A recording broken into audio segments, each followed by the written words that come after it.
замандын күрө тамырын сезе билип, ага такай үн кошуп турган, жандуу турмушка башооту менен аралашкан инсандарды талап кылат экен. Мына ошондой инсандардын көрүнүктүүлөрүнүн бири ар дайым калкынын камын ойлогон, намысын коргогон, алида болсо ага эмгегин аябай мекенине кызмат өтөгөн аксакал агабыз, милициянын отставкадагы генерал-майору Мурзалы Абдрахманов. Бул адам 80 жаш Кутманду Куракка ардактуу ата, чоң ата, абройлуу ишмер инсан катары жетип отурат. Айтканга оңой болгону менен, бул мезгилде кандай гана сөөгсүздаткан сыноолор Мурзалы Абдрахмановду турмуш элегинде желпиди. Мен апамдан 2 айлыгымда калганмын. Атамдан 9 жашарымда. Апam өлгөндөн кийин мени таянем баш болуп, чоң энелерим болуп 8 чоң эне süt берип баккан мени. Акырында таянем ошол 12ге чейин таянем баккан.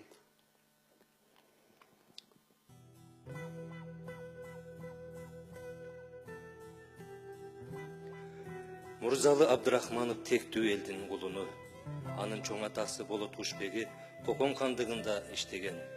Эрдиги жана билгичтиги аскерлер арасында бедели жогору болгондугу үчүн ага Кошундун беги деген наам берилген. Ошондон улам Болот Кушбеги деген атка ээ болгон. Анын уулу Досматтан Абдурахман Амин, анын Жамшит Али, Жапар Али, Мырза Али деген 3 уулу жана Бухава деген кызы болгон. Абдурахман Аминдин кичи уулу бүгүн бизге эп кылып жаткан Мурзалы. Мурзалынын атасы Абдурахман Амин бүтүндөй Төлөс элин бийлеп келген. Ошондон улам жергиликтүү бийликтегилер көрө албастык кылышып 1937-жылы кулакка тартышкан. Айылда шал эгип жүргөн жеринен, күрүч эгип жүргөн жеринен бир тууган агасы менен түрмөгө алып келип камап, ошто 2 жыл сураксыз жатып, атамдын бир тууган агасы да экөө тең каза болгон.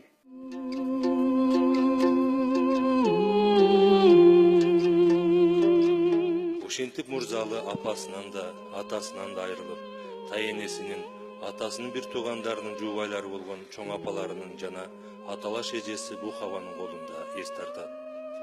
Тоголок жетим болуп, кара жанды багуу амалында ар кандай оор түйшүктүү иштерди жасоого аргасыз болот. Кыйынчылык каттуу болгон.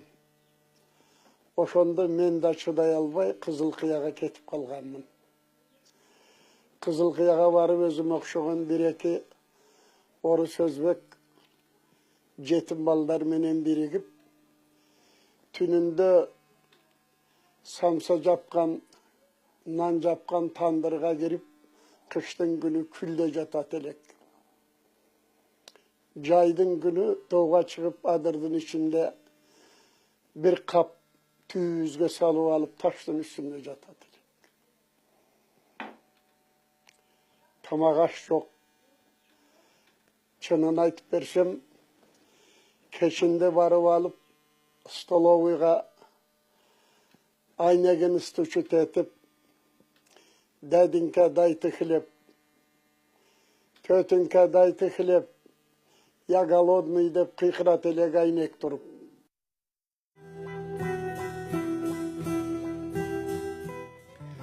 Ал эми согуштун ызгаруу күндөрүндө 2 агасы жана жездеси фронтко кетип, Мурзалы жаш балалуу бир тууган эжеси менен калат. Жээндеринин курсагын тойгозуу максатында колхоздун ишин кылып, кечинде дыйкандардын огородун айдап берип турган. Кийин колхоздо рядовой рабочий болуп иштедим. 30 сотик буğday урсаң 4 танан берет эле. Кайрактан күзгү буğday болсо 10 сотикке 4 тан берет эле. Эжем балдар ач калды, эжем ач калды деп өзүм курсагым ачканында билинбей, мен bir күндө 92 сотик кайрак буğdayдан. Ана эми суюгураак жерден тандап алып, 92 sotu görgönmün, bir sotkede. Belime taştı, beli orusa taştı koyup alıp jatıp, taştın üstünde jatat elek. Төрөбай Булатовдун колунан орден алып, орденди Орокчо да аталган. 1943 жылы бир тууган агасы Жапар фронттон келип, Мурзалыны окууга жиберет. 1944 жылы Мурзалы Кызылкия шаарындагы 3 жылдык ремеслолук окуу жайына тапшырат. Окуусунан да, практикалык ишинен да 5 деген баага татыктуу болуп жүрдү. Арада спорттун оор атлетикасы менен машыга баштады. Тяжеловес штанга менен гир таштап коебуз, гир 2 putluk 32 kilogramlık taşlar менен көп жыл заниматься еттим. Taş көтөрүш боюнча Кемеровде союзной соревнования болуп, ошондо мен 2-нчи орунду алдым. Ушундай тың мүнөзү менен мугалимдердин арасында да Кадыр Баркай болуп, өзү окуган окуу жайда мастердин жардамчысы болуп иштеп калды. 1948 жылы Кызылкиядагы Тоо-Кен техникумуна кирет. Студент кезинде эле ошол техникумда комсомол комитетинин катчысы. 1951 жылы партияга кабыл алынып, 1952-1954 жылдар аралыгында Кызылкия шаардык аткаруу комитетинин маданият бөлүмүнүн жетекчиси. 1954-1955 жылдары Ош облустук искусство жана маданият башкармалыгынын жетекчиси, Ош облусунун өндүрүш бөлүмүнүн инструктору. 1950-1959 жылдары Фрунзе шаарындагы республикалык партиялык мектептин угуучусу.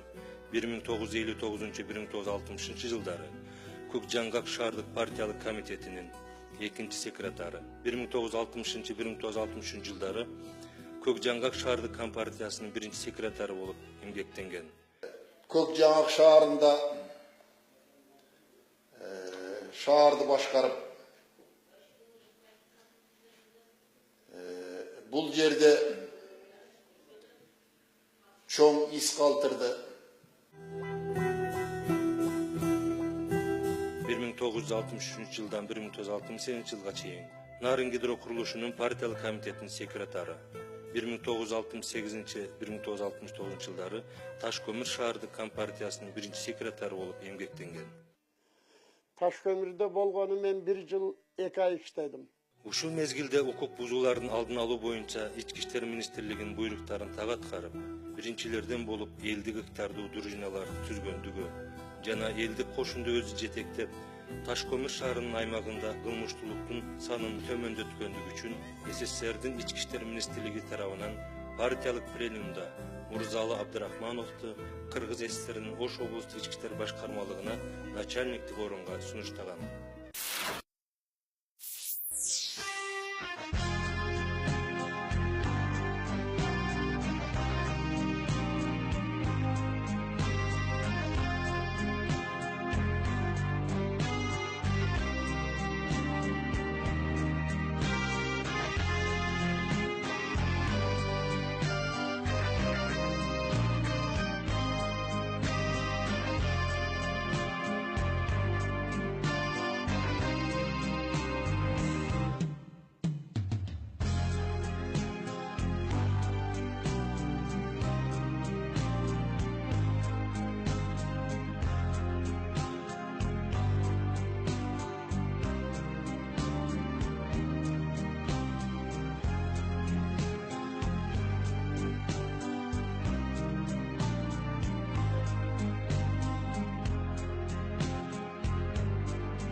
Çoğulay Sopkoz деген совхоз бар.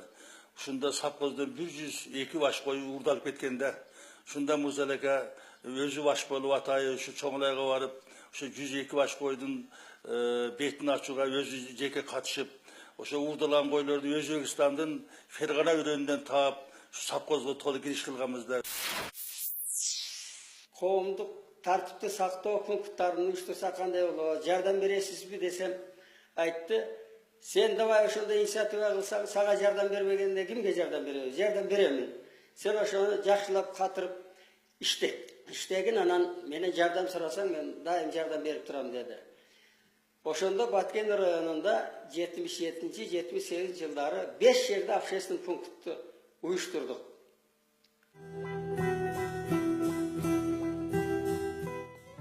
1983 жылы ардактуу эс алууга чыгып, Ош облустук адвокаттар коллегиясынын президиумунун төрагасы болуп эмгектенүүдө.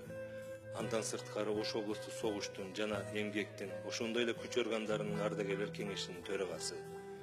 1978 жылы кызматындагы мыкты жетишкендиктери үчүн милициянын генерал майору чинине ээ болгон. Мына 15 жыл начальник УВД болдум. Кийин өзбек кыргыз ортосунда кичине мамиле бузулганда дагы бир жолу чакырышып начальник УВД кылып кайрадан эл суранып арызданган экен. Абсамат Масалиевич келип уездной заседание өткөрүп ЦКныкына. Сразу облсполком сессиясыны чакырып 1 сааттын ичинде утвердит этти. Ош когалаңындагы эрдигине, эмгегине баа берген анын шакирти, милициянын отставкадагы полковниги Патар Калмырзаев мындай чыгыр саптарын арнаган. Түрк атанын балдарыбыз баарыбыз, Ош Анжиян Фергана дос шаарыбыз, жуурулушкан ата салтын улантып, жүзүбүздөн өчпөй жүрсүн арыбыз. Деп Мурзалы чындап ишке киришти, Орто Азия муну угуп билишти, калтарды кара күчтөр бул үндөн, калтырышты ушак менен имишти. Андан кийин айланада болду кеп, Мурзалы эми пайгамбардай болду деп, пайгамбар эмей эмине, күч кубат кошсо элине, бейбаштык Ошто токтолуп, бейпилдик берсе жериме. Эч качан бул киши Мурзалы Абдурахманович кадрды көчөгө тээп таштаган учуру болгон жок. Мына колубузда иштеди. Колунан келишинче жардам кылып, тарбиялоого аракет кылар эле. 1991 жылы Мурзалы өз ыктыяры менен кайрадан эс алууга кеткен. Учурда Мурзалы Абдурахманов жубайы Эрматова Шарипа эне менен бактылуу өмүр сүрүшүп, бир уул бир кызды тарбиялашып, 5 небере, 6 чөбөрөнүн чоң ата, чоң энеси болушуп, бактылуу карлыктын доорун сүрүшүүдө. Уулу Камил Мырзалиевич, кызы Зуура Мырзалиевналар ата кесибин улантышып, ички иштер органынын кызматкерлери. Аккан арыктан суу агат деп элибизде бекер айтышпаса керек. Мен айтайын дегеним, эл жакшы билет, эл баалайтыным иштеген кишини айнанайындар. Секретар болосуңбу, прокурор болосуңбу, начальник УВД болосуңбу, сот болосуңбу, эгер элге пешене тердетип кызмат кылсаң,